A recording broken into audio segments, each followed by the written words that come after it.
There's been a lot of controversy on these state lockdowns, particularly people of faith who want to go to church, and they see that there's some decisions for casinos and abortion clinics, but people of faith or gun owners and so forth. How do you balance this? What do you make of this? Well, you know, I'm sort of amused because I'm frequently attacked for being an advocate of executive power when it comes to the presidency. When the president exercises some power, the left will say, well, what authority, where does he get that authority from? But it seems governors, who are executives in each state, you know, they seem to be content with them having unfettered authority.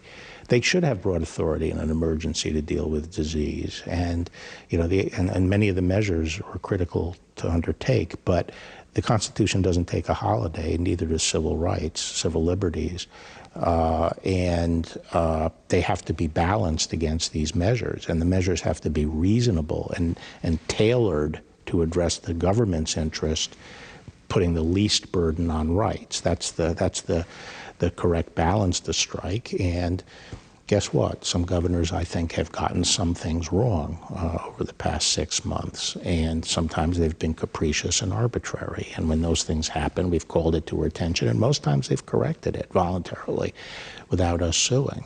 So if they allow theaters and other get-togethers, but then they put stricter limits on church, that's a violation of constitutional rights. The church should not be treated worse than some commercial operation. So, for example, and I was disappointed in the Supreme Court's decision where they knocked down a stay recently because I felt that...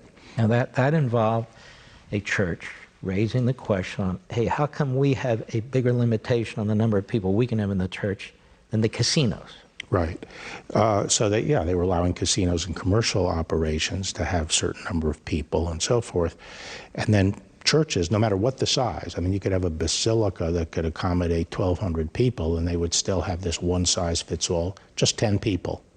Now, we were telling states, and a lot of states went along with us on this because they agreed it was more reasonable, just have a percentage of your fire marshal limitation. If your church can take 200, maybe 20% of that. Don't go with an absolute number because it doesn't adjust for the size of the church. So there's nothing, you know, we were supporting social distancing, but we also opposed these arbitrary rules. Sometimes these rules treated businesses differently without a reasonable basis. So we were calling those instances to the governor's attention, and most times they changed the rule to be more reasonable. Well, this is covered by the First Amendment. Mm-hmm. Like peaceful protests are covered by the First Amendment. But isn't it interesting that people who talk about mostly peaceful protests, many of them are taking the opposite side when it comes from utterly peaceful church gatherings. Mm-hmm. They're very silent, and that would include the media, would it not? Absolutely. Well, this goes back to the, you know, there's a lot of hypocrisy today, and this again goes back to this idea of the rule of law. If you are like us, you know, relatively conservative, you try to be disciplined and say, well, if I apply that rule here, I will have to apply it to the next step. We've lost, you know, a lot of people don't think that way anymore. It's like, well, I'm going to do what impulsively I think I like here, and I'll worry about the next case later. I won't try to reconcile them, because when it comes to that next case, I'll do impulsively what I think is right there. We see that more and more in the courts. Not so much maybe with the new Trump judges, but you know, I think there's less of a feeling that, gee, you have to reconcile these different positions because they don't seem, you know, to compute.